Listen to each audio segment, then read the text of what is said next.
Si analizamos el registro bíblico, la palabra de Dios nos muestra cómo Israel salió de una manera poderosa y sobrenatural de Egipto, después de haber estado unos 400 años esclavo haciendo ladrillos para el pueblo de Egipto.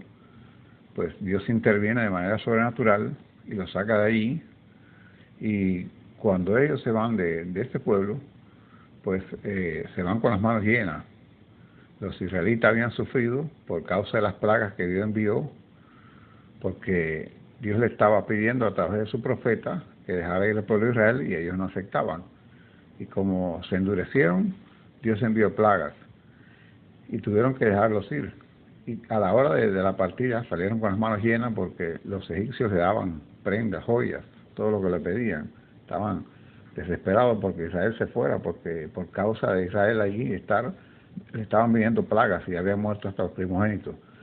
Y se fueron con las manos llenas, muy ricos de aquel lugar. Atravesaron el desierto, iban en pos de la tierra prometida, pero inmediatamente que pasaron un poquito de días, empezaron a murmurar de Dios y empezaron a quejarse. Y entonces viene otro juicio más, pero ya no era para Egipto, era para el pueblo de Dios. Y el juicio era que se aparecieron serpientes ardientes que los mordían.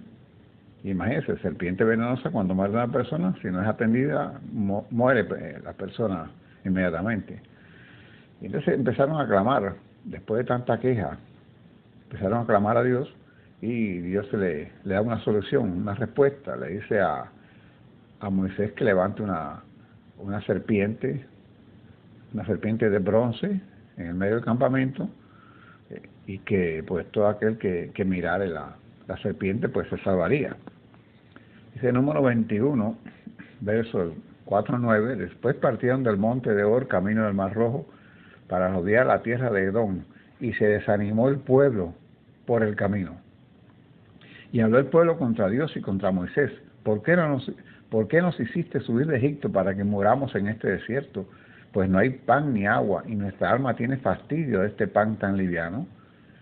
Y Jehová envió entre el pueblo serpientes ardientes que mordían al pueblo, y murió mucho el pueblo de Israel. Entonces el pueblo vino a Moisés y dijo: hemos pecado por haber hablado contra Jehová y contra ti. Ruega a Jehová que quite de nosotros esta serpiente. Y Moisés oró por el pueblo. Jehová dijo a Moisés: hazte una serpiente ardiente y ponla sobre un asta, y cualquiera que fuere mordido y mirara a ella vivirá. Y Moisés hizo una serpiente de bronce y la puso sobre una asta. Y cuando alguna serpiente mordía a alguno, miraba a la serpiente de bronce y vivía. Aquí vemos algo muy importante, que primero el pueblo se desanima. El desánimo es pecado. El desánimo, dice Santiago 1:8, el hombre de doble ánimo es inconstante en todos sus caminos.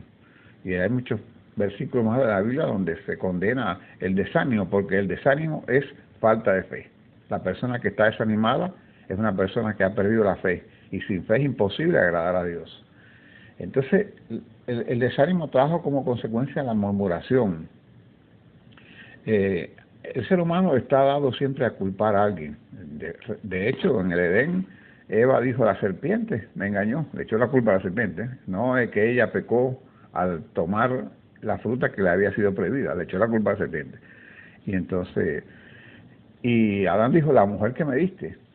Estaba culpando a la mujer, pero también a Dios. Es la que me diste. Tú eres el culpable porque me diste esta mujer tan débil que fue la que me llevó a cometer este pecado. La mujer que me diste. O sea, culpó a la serpiente y culpó a Dios.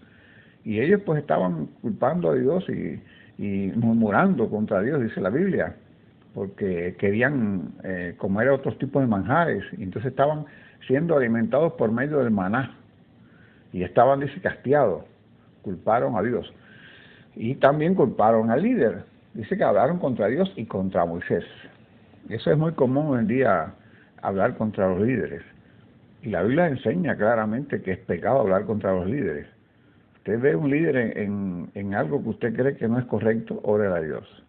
Y si no, aplique el patrón bíblico. Dice: si tu hermano peca, llámale, estando tú y él solo. Y si te oyere, habrás ganado a tu hermano. Si no te oyere, ve en presencia de 2 o 3 testigos. Y si no oye tampoco a los testigos, bueno, dilo a la iglesia. Pero desgraciadamente hoy nadie ni siquiera hace el primer paso. Ven cualquier cosa o se imaginan algo de un líder y enseguida empiezan a murmurar y empiezan a hablar. Y entonces ya no es que llaman a la persona para decirle lo que están sintiendo o lo que están viendo acerca de él, sino que van y se lo dicen a todo el mundo. Lo suben a internet y lo ponen en YouTube. Se dice, dilo a la iglesia. Ya en último caso, dilo a la iglesia. No dice que lo digas al mundo, no dice que se lo digas a YouTube, que se lo diga a toda la humanidad, porque en YouTube lo ve el mundo entero.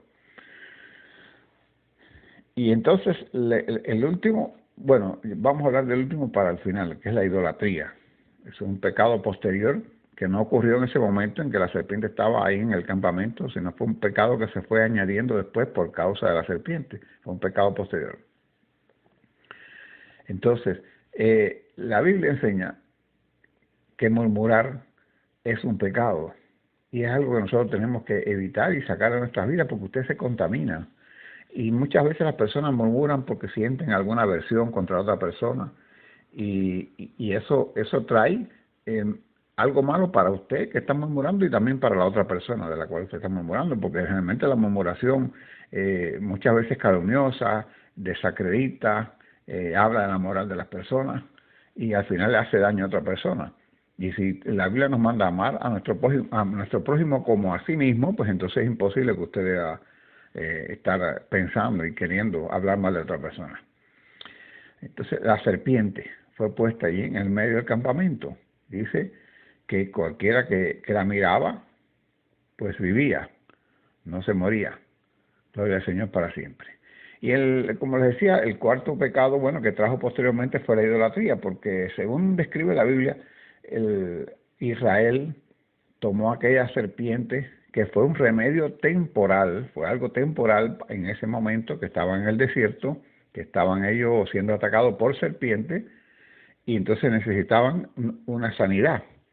Es como que usted está en un lugar y no hay nada para curarse una herida, pues bueno, hay un puesto médico aquí, vamos a ir. Bueno, en ese lugar estaba el puesto médico y el puesto médico era la serpiente de bronce. Pero no era para siempre aquello, porque no iban a estar siempre en el desierto ni tampoco iban a estar entre serpientes, o sea que era algo temporero. Sin embargo, ellos tomaron la serpiente aquella y la comenzaron a adorar. Y lo describe la Biblia en el libro de Segunda de Reyes, capítulo 18, verso del 1 al 8. Y fue durante el reinado del rey Ezequías, hijo de Ela, rey de Israel, y comenzó a reinar en ese tiempo. Y dice que cuando él comenzó a reinar, fue uno de los mejores reyes que han habido en la historia de Israel. Dice que, verso 4, que quitó los lugares altos. Recuerden, los lugares altos eran lugares que usaban para adoración, hacían allí sus altares.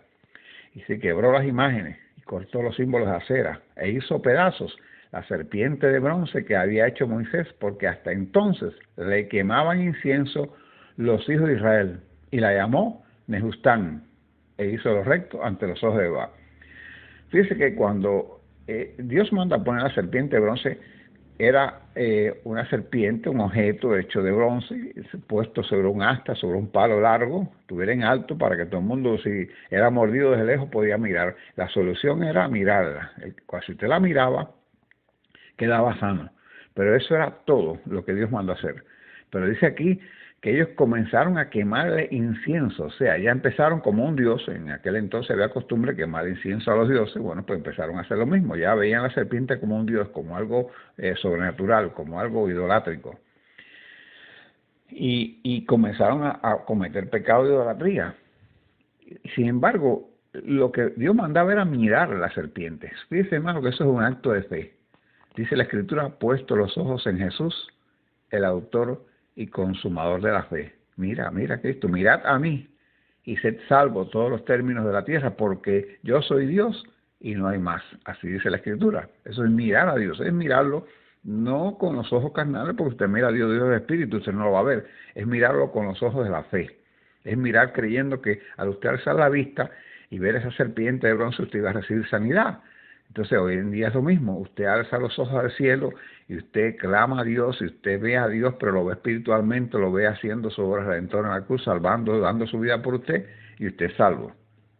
Gloria a Dios. Y dice el verso 5 que este rey Ezequías dice que en Jehová Dios de Israel puso su esperanza, ni después ni antes de él hubo otro como él entre todos los reyes de Judá, porque siguió a Jehová y no se apartó de él, sino que guardó los mandamientos que Jehová prescribió a Moisés, y Jehová estaba con él. Y donde quiera que salía, a donde quiera que iba, él prosperaba. Él se rebeló contra el rey de Asiria y no le sirvió. Fíjese que cuando una persona busca a Dios de todo su corazón, como este rey Ezequías, dice que prosperaba en todo. Dice que no se apartó, dice, porque siguió a Jehová y no se apartó de él. Esa es la clave, no apartarte nunca de Dios. Guardó sus mandamientos. Y dice, y Jehová estaba con él. Y a donde quiera que salía, prosperaba. Cuando usted está en Dios, usted le busca, usted le es fiel, donde quiera que usted vaya va a prosperar. Dice que se rebeló contra el rey de Asiria, porque para ese tiempo Asiria le había puesto impuestos. A veces los reyes dominaban un área y decían, bueno, yo te voy a dejar tranquilo, no te voy a matar a tu gente, pero tienes que darme tanto tesoro todos los años. No sé, le ponían ciertos impuestos y los esclavizaban. Pero él se rebeló y no decidió porque tenía a Dios de su parte. Dice el verso 8, y dio también a los filisteos hasta Gaza y sus fronteras. Cogió a los filisteos y los echó fuera de las fronteras de Israel, porque las fronteras hay que protegerlas, desde las torres de las atalayas hasta la ciudad fortificada. Bendito sea el Señor para siempre. Entonces, este hombre destruyó la serpiente de bronce que estaban idolatrando Israel. Esta serpiente había sido solamente un símbolo. En ese momento era una solución temporera para que Israel fuera sanado de las heridas de la serpiente, pero tipificaba en el futuro algo Cristo. Ahora, ¿por qué era de bronce? El bronce en la Biblia es símbolo de justicia y de purificación. Y esto alude a la venida del Mesías, Cristo Jesús. Recuérdese que el Señor habló de la serpiente de bronce en Juan 3, 14 y 15, y como Moisés levantó la serpiente en el desierto, así es necesario que el Hijo del Hombre sea levantado para que todo aquel que en él cree no se pierda, mas tenga vida eterna. Entonces, aquí está queriendo decir Cristo a los discípulos de que así mismo como la serpiente fue levantada, así es necesario que yo sea levantado, les decía a ellos. ¿Por qué motivo? Porque la serpiente de bronce era un símbolo, era un tipo de Cristo. En tipología representaba a Cristo en el futuro. Como la serpiente se levantó, Cristo iba a ser levantado. Como la serpiente ofrecía sanidad y vida, porque dice que la serpiente cuando muerden a una persona las matan, el veneno las mata. O sea que cuando las personas eran mordidas no solamente se curaba la herida de la serpiente, sino que recibían vida, eran sanados de la muerte que le iba a producir la serpiente. Entonces eso representaba en un futuro a Cristo. Cristo venía al mundo, iba a ser levantado en una cruz, muerto por los pecados de la humanidad, y todo aquel que mire. Por eso dice la Escritura, mirad a mí y sed salvos todos los términos de la tierra, porque yo soy Dios y no hay más.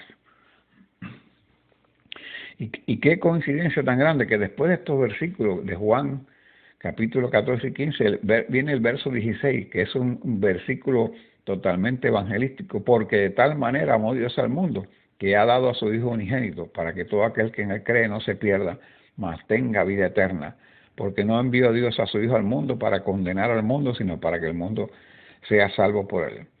Entonces esta serpiente representaba a Jesús, representaba la venida de Cristo a morir por los pecados del hombre, el sacrificio de Cristo en la cruz, como Cristo fue levantado en una cruz, así como la serpiente había sido levantada, y como la serpiente ofrecía sanidad y vida a los que miraban a ella, Cristo también ofrece vida y sanidad a los que ponen su mirada en él. La serpiente fue hecha de bronce, representa en la Biblia el bronce justicia y purificación. Jesucristo es la justicia. Recuérdese que dice la Biblia que todos hemos pecado, pero abogado tenemos para con el Padre a Jesucristo el justo. Él es la justicia, Él es quien viene, Él es el justo. La Biblia le llama el justo. Él viene a hacer justicia por nosotros. Cuando una persona comete un delito, tiene que ser llevada ante un juez y ser sancionada, porque cometió un delito. Bueno, nosotros cometimos delitos, nosotros fuimos pecadores, nosotros merecíamos la muerte, pero Cristo vino y dijo, oh Padre, espérate aquí, yo vengo a hacer justicia, yo voy a ser el abogado de ellos, pero también voy a ser el cordero, yo voy a ser el que va a ser sacrificado, yo voy a ocupar el lugar que le corresponde a ellos no van a ser castigados, yo voy a ser castigado por ellos, y entregó su vida. Por eso es que Cristo es nuestra justicia y es nuestra purificación, porque Él purifica, la sangre de Cristo nos purifica, nos limpia de todo pecado. Y ese es el secreto que tiene esta serpiente, que quizás sea un pasaje que muchos le pasan por arriba y no se dan cuenta, pero esto representa a Cristo y el sacrificio que Él hizo para salvarnos. Que Dios bendiga tu vida en este día y esto te ha servido para edificar tu alma. Y si no has aceptado a Cristo, mira en este momento el campamento de Dios. Ahí está la serpiente levantada, esa serpiente de bronce que representa a Cristo. Pero ahora no vas a ver una serpiente, ahora vas a ver a un Cristo crucificado en la cruz dando su vida por ti. Acéptala en este día, recibe en tu corazón y la gracia de Dios te llenará. Dile, Señor Jesús, yo te acepto como mi Señor y Salvador. Perdona todos mis pecados, límpiame con la sangre de Cristo, te recibo en mi corazón como mi Señor y mi Rey. Sálvame, te doy gracias por morir en la cruz por mí. En el nombre de Jesús. Amén. Dios te bendiga en este día. Si te ha gustado el video, pues dale like, suscríbete si no lo has hecho y compártelo para que otras personas sean edificadas también a través del mensaje de la palabra.